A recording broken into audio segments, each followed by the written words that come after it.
kalau kita melaksanakan sholat Idul Fitri di rumah, yang dijadikan pertanyaan oleh masyarakat itu gimana sholat Idul Fitri di rumah, perlu khutbah atau enggak? Nah, karena khutbah pada Idul Fitri itu hukumnya sunnah, boleh dilakukan, boleh juga tidak dilakukan. Nah, seperti itu. Kalau misalkan mau dilakukan, disunnahkan juga khutbah itu disesuaikan dengan kondisi yang sedang terjadi, yang relevan yang terjadi pada masa itu apa. Pada malam hari ini, kita akan mencoba membahas yaitu tata cara sholat Id di rumah. Para klikers di rumah, di tengah-tengah kita telah hadir seorang narasumber yang luar biasa, yaitu Bapak Adi Abdullah Muslim M. Ahum. Beliau merupakan dosen IAIN Pekalongan. Mohon maaf. Assalamualaikum Pak Adi. Waalaikumsalam warahmatullahi wabarakatuh. Apa kabarnya ini? Kabar sehat, Mas Miki. Mas kali bukan Bapak. Oh iya. Iya. Saya panggil Mas atau Bapak aja ini? Ya terserah, boleh. Ya. Ikut saya aja. Biasanya lebih enaknya manggil Abang ini sama Bang Adi Abdullah. Iya, betul. Beliau ini adalah rekan kita di lapangan, luar biasa sekali syutingnya ini. Tapi pada malam ini kita tidak akan membahas masalah mencetak gol, tapi kita ingin mengaji tentang yaitu tentang tata cara sholat Id di rumah. Bang Adi, kita ketahui bersama bahwa bulan Ramadan ini telah menghitung menit, menghitung jam ini akan berakhir. Di mana ketika bulan Ramadan ini akan berakhir, kita akan memasuki 1 Syawal, di mana kita akan melaksanakan sholat Idul Fitri.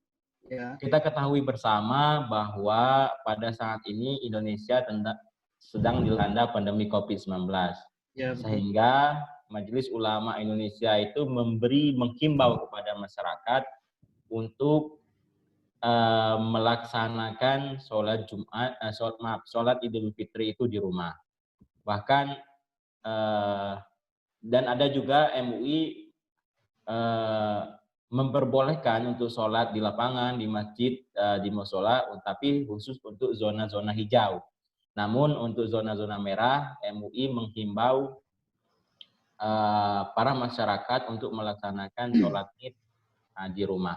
Nah, pada malam hari ini kita coba ingin memberi pengetahuan kepada para klikers di rumah, bagaimana sih tata cara sholat Id di rumah itu.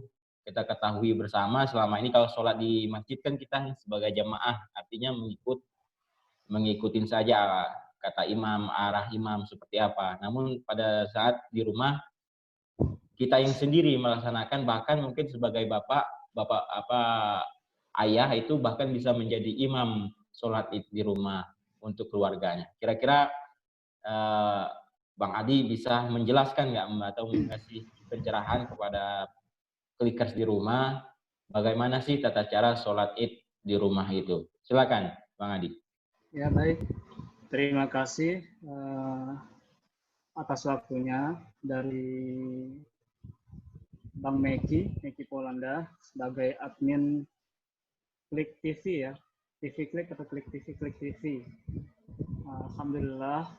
Alhamdulillahirabbil alamin wa bihi nasta'in ala umuri dunya waddin. Shalatu wassalamu ala asyrafil anbiya'i wal mursalin wa ala alihi wa ashabihi wa man tabi'ahum bi ihsanin ila yaumiddin. Amma ba'd. Alhamdulillah,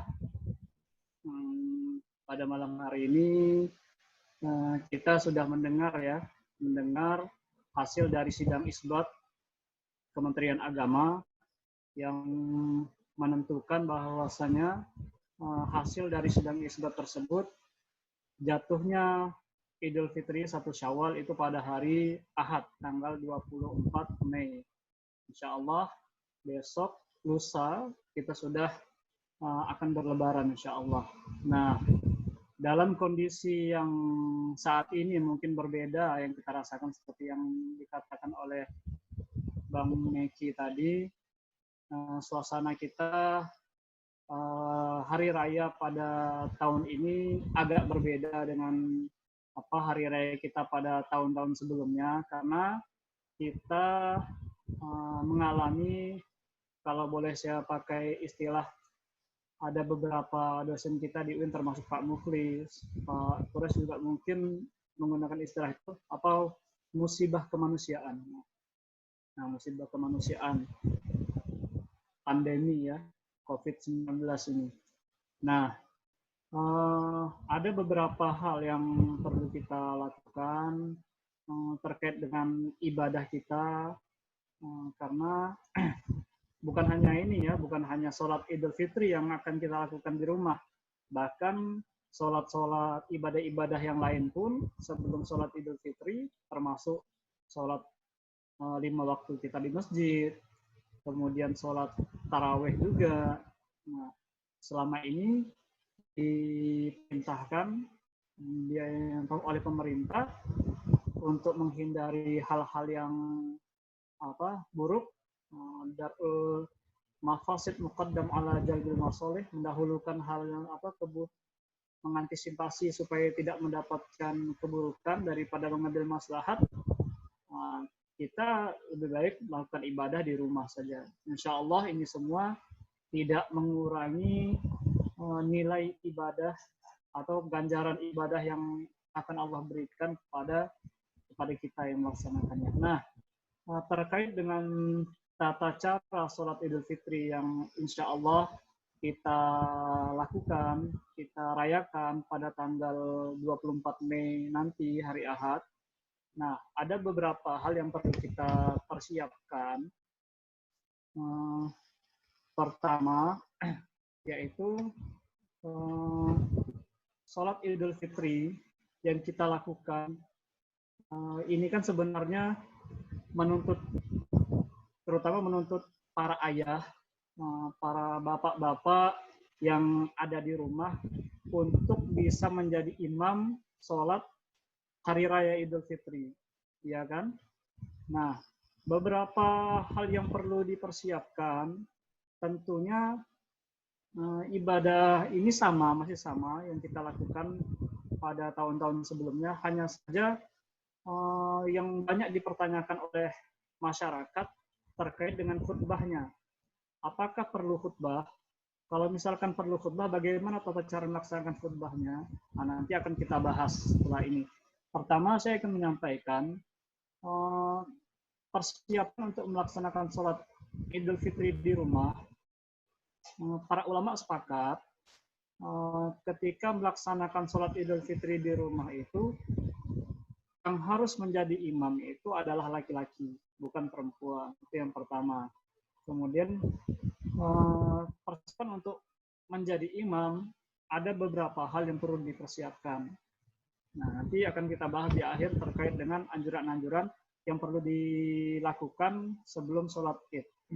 Nah, yang pertama, untuk melaksanakan sholat Idul Fitri, tata cara yang perlu kita lakukan, yang pertama adalah kita dianjurkan untuk datang pagi atau untuk bersiap pada pagi hari.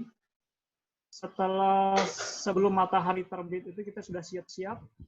Nah, untuk pelaksanaan sholat Idul Fitrinya atau sholat Idul Adha, kalau di kondisi seperti ini, para ulama berbicara sebaiknya sekitar 15 menit setelah matahari itu naik. 15 menit. Nah, ada juga yang berpandangan bahwasanya pada saat matahari telah naik sedikit, itu sudah bisa dilakukan pelaksanaan sholat Idul Fitri. Tetapi ketika matahari sedang naik itu sebaiknya tidak dilaksanakan terlebih dahulu. Sabar. Nah, artinya, mohon maaf Bang Adi, artinya ya, bisa nggak disebutkan kira-kira jamnya berapa gitu loh, supaya lebih ini para masyarakat itu tahu gitu. Kalau masalah jam, kan biasanya di setiap daerah itu kan beda-beda ya, di beda-beda jam terbitnya matahari. Nah, jadi patokannya biasanya sekitar 10-15 menit setelah matahari terbit. Itu waktu, kalau di tempat kami di sini, di Pekalongan, di Pekalongan ini pelaksanaan sholat Idul Fitrinya jam 6 lewat 10 menit. Nah, itu sudah bisa dilaksanakan sholat Idul Fitri. Karena sekitar jam 6 itu matahari baru mulai terbit. Seperti itu. Kalau di Jakarta pelaksanaan sholat Idul Fitri biasanya dilaksanakan jam setengah 7 orang sudah siap-siap. Setengah 7 pagi. Pelaksanaan sholat Idul Fitri. Jadi pada saat suruk naik sekitar 10-15 menit suruk, bisa mulai melaksanakan sholat Idul Fitri. Nah, ketika sampai di tempat sholat, kita di rumah, nah kemudian para keluarga kita sudah kumpul, nah kita bisa menyampaikan sambil menunggu keluarga kita untuk kumpul, kita sambil memperbanyak takbir, keadaan makmuman mustaqbil qiblati lillahi ta'ala. Nah, sengaja aku melaksanakan sholat Idul Fitri imaman atau menjadi makmum atau menjadi imam menghadap kiblat karena Allah Ta'ala. Nah, ini kita niatkan boleh di dalam hati, lebih baik juga kita ucapkan ketika ingin melaksanakan sholat Idul Fitri ini. Itu yang pertama, rukun dari sholat sunnah. Nah, yang perlu kita ketahui adalah sholat Idul Fitri ini adalah hukumnya sunnah. Nah, sebelum saya lanjut, saya ingin menyampaikan dulu, pelaksanaan sholat Idul Fitri ini bisa dilaksanakan secara berjamaah, bisa juga dilaksanakan secara sendiri. Kan kadang seperti ini, ada orang yang diminta untuk menjaga rumah karena saudara-saudaranya pergi melaksanakan sholat Idul Fitri. Misalnya di daerah yang Bang Meki sebutkan tadi, zona hijau, mereka bisa melaksanakan sholat Idul Fitri di masjid atau di lapangan. Nah, ada satu orang atau dua orang yang menjaga rumah, maka dia boleh melaksanakan sholat Idul Fitri sendiri di rumah tanpa adanya khutbah. Karena khutbah dalam Idul Fitri itu hukumnya sunnah. Nah, jadi boleh melaksanakan sholat Idul Fitri sendirian. Nah, kemudian kita balik kepada pelaksanaan sholat tadi. Setelah kita melaksanakan sholat, setelah melaksanakan mengucapkan niat pelaksanaan sholat Idul Fitri tadi, karena sholat ini hukumnya adalah sunnah. Nah, yang kita lakukan pertama kali adalah imam takbir, kemudian diikuti oleh makmum. Nah, takbir yang pertama, takbiratul ihram. Nah, setelah takbiratul ihram seorang imam, nah, imam melakukan takbir sebanyak 7 kali rakaat pertama. Nah, itu yang familiar, yang banyak dipakai yang disepakati oleh para ulama. 7 kali takbir pada rakaat pertama. Dan di antara takbir, dari 7 takbir tadi, nah diselingi dengan bacaan subhanallah, walhamdulillah, wala ilaha illallah, wallahu akbar. Nah, itu selingan pada tiap takbir di rakaat pertama yang kita lakukan sebanyak 7 kali, tidak termasuk takbiratul ihram. Nah, setelah bacaan takbiratul ihram, setelah takbir selesai 7 kali di rakaat pertama, kita membaca doa iftitah. Doa iftitah seperti biasa, boleh pakai doa iftitah Allahu akbar kabirau, walhamdulillahi katsirau, wa subhanallahi bukratan wa asila ilal akhir sampai terakhir. Boleh juga yang mengamalkan doa iftitah Allahumma ba'id baini wa baina khotoyaya ilal akhir, silakan. Nah, setelah membaca doa iftitah pada rakaat pertama tadi, membaca surah Al-Fatihah. Nah, setelah membaca surah Al-Fatihah sampai akhir, kemudian diaminkan oleh makmum yang ada di rumah. Nah, kemudian dilanjutkan dengan pembacaan surah pendek. Apapun silakan. Nah, tetapi sebaiknya dianjurkan atau disunahkan pada rakaat pertama surah pendek yang dibaca adalah surah Al-A'la. Sabbihis marabbikal a'la, dibaca sampai akhir. Itu pada rakaat pertama. Nah, kemudian setelah melakukan bacaan surah pendek, kita ruku. Rukun sholatnya seperti sholat-sholat biasanya. Ruku, kemudian i'tidal, sujud, itu normal. Tidak ada perbedaan dengan sholat-sholat biasanya. Sampai nanti kita bangun lagi pada rakaat kedua, kita mulai takbir. Pada rakaat kedua ini takbir tidak seperti rakaat pertama. Rakaat pertama takbir kita 7 kali, tidak termasuk takbiratul ihram. Sedangkan rakaat kedua itu kita takbir sebanyak 5 kali. Di antara 5 kali takbir tersebut tetap diselingi dengan bacaan subhanallah walhamdulillah wala ilaha illallah wallahu akbar. Seperti itu. Sampai membaca Al-Fatihah, kemudian bacaan surah pendek lagi. Kita boleh baca surah pendek apapun, dipersilakan. Tapi sebaiknya dianjurkan dan disunahkan membaca surah Al-Ghasyiyah. Hal ataka haditsul ghasyiyah. Nah, itu sunnahnya seperti itu, Bang Meki. Setelah itu, setelah membaca surah pendek, rakaat kedua, kita ruku sampai akhir, selesai. Itu seperti biasa kita lakukan. Setelah itu, salam.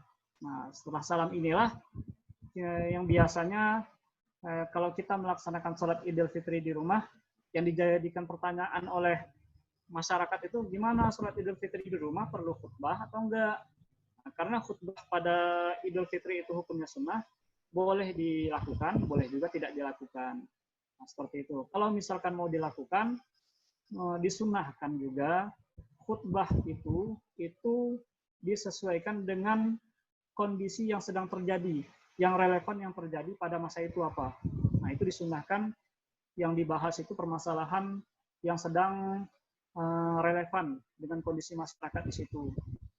Nah, itu terkait dengan tema khutbah. Nah, terkait dengan khutbah, walaupun khutbah Idul Fitri itu hukumnya adalah sunnah, tapi tidak menutup kemungkinan kita boleh saja melaksanakan khutbah tersebut. Jika mampu. Saya pikir sekarang pun sudah banyak karena kita internet sudah mudah diakses. Jadi untuk mendapatkan informasi atau contoh-contoh khutbah itu sudah banyak juga. Nah, kalau misalkan ingin melaksanakan khutbah di rumah, cukuplah 10 menit, sekitar 10 menit khutbah. Asal mengikuti rukun 5 ditentukan. Nah, apa saja rukun khutbah yang perlu kita lakukan? Nah, ini masuk ke khutbah ini, Bang Meki. Kalau untuk tata cara sholat Idul Fitri itu sudah barusan kita lakukan. Nah, masalah waktunya, hukumnya, pelaksanaannya, kemudian sudah selesai. Yang menjadi perbedaan hanya takbirnya saja, rakaat pertama dan rakaat kedua ada jumlah-jumlah sendiri. Nah, kemudian masuk ke khutbah. Nah, khutbah Idul Fitri. Nah, ada 5 rukun khutbah yang perlu kita jalankan, kita lakukan. Kalau misalkan sholat Jumat, apabila salah satu rukun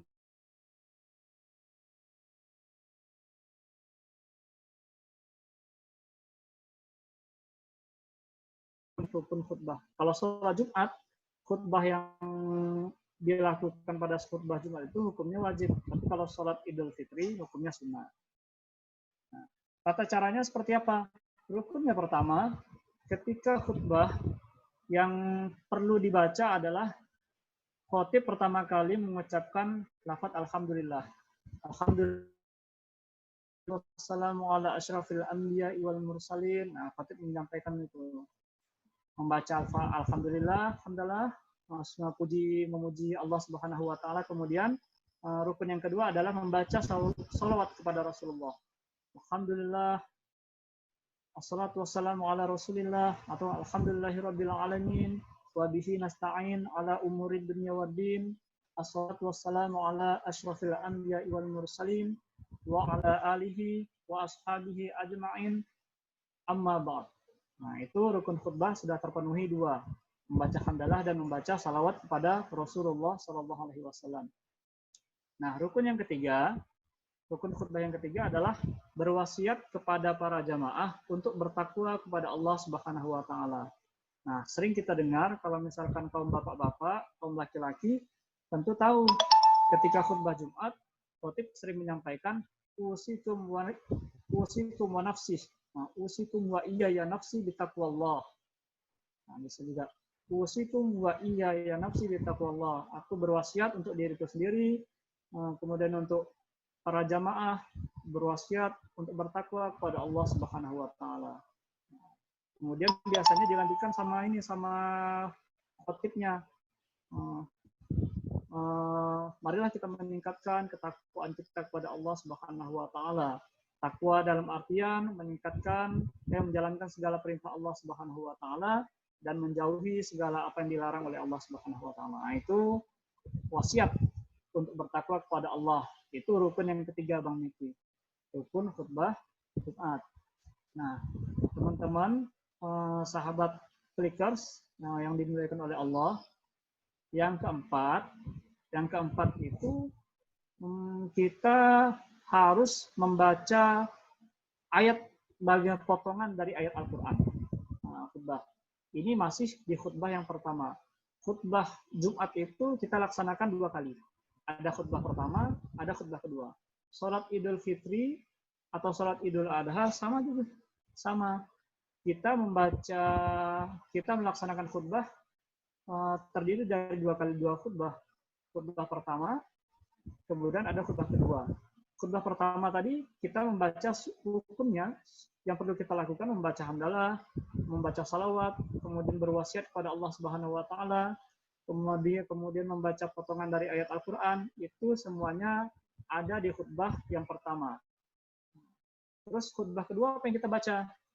Yang khutbah kedua biasanya bisa kita mengulang bacaan alhamdulillah tadi, alhamdulillahirabbil alamin, kemudian bersalawat lagi kepada Rasulullah Shallallahu Alaihi Wasallam, tapi tidak perlu berwasiat lagi kepada para jamaah untuk bertakwa kepada Allah Subhanahu Wa Taala. Tapi cukup kita bisa membaca potongan ayat Al-Quran. Biasanya potongan ayat Al-Quran yang kita baca macam-macam. Yang paling sering dibaca adalah Ya ayyuhalladzina amanu taqullaha haqqa tuqatih wa la tamutunna illa wa antum muslimun. Wahai orang-orang yang beriman, bertakwalah kepada Allah Subhanahu wa taala dan janganlah kalian meninggal dalam keadaan selain muslim. Nah, itu dia. Nah, di rukun yang kelima, rukun khutbah yang kelima adalah membaca doa. Membaca doa untuk kaum muslimin secara umum. Biasanya pembacaan doa yang dibaca khatib untuk umat atau untuk kaum muslimin secara umum itu adalah Allahumma ighfir lil muslimin wal muslimat wal mu'minin wal mu'minat. Biasanya dibaca dengan menggunakan bahasa Arab.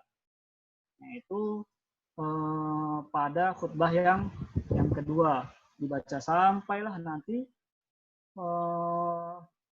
ditutup khutbah kedua dengan selesai pembacaan doa. Sebelum penutupnya innallaha ya'muru bil 'adli wal ihsan wa ita'idzil qurba sampai terakhir. Itu ditutup pada khutbah yang kedua. Untuk waktunya ya, jika pelaksanaan khutbah di rumah ya tidak usah terlalu lama.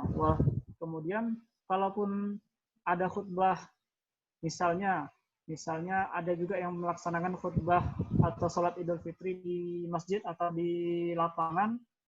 Kalau untuk kondisi seperti ini, barusan sore tadi kita baca fatwa dari Darul Ifta. Darul Ifta itu ibaratnya majelis ulamanya Mesir. Darul Ifta Al-Masriyah. Mereka mengeluarkan fatwa bahwasanya sholat Idul Fitri itu dilaksanakan di rumah masing-masing. Itu di Mesir. Tapi kata Darul Ifta, jika kondisi suatu daerah tersebut tidak termasuk daerah zona merah yang barusan Bang Miki juga sampaikan, boleh melaksanakan sholat Idul Fitri di lapangan ataupun di masjid. Nah, oh iya, terkait dengan khutbah Jumat, khutbah Idul Fitri, pada khutbah yang pertama itu kita bisa tutup khutbah yang pertama dengan bacaan biasanya yang dipakai oleh para khatib adalah barakallah li wa lakum fil Qur'anil azim wa nafa'ani wa iyyakum bima fihi minal ayati wa dzikril hakim.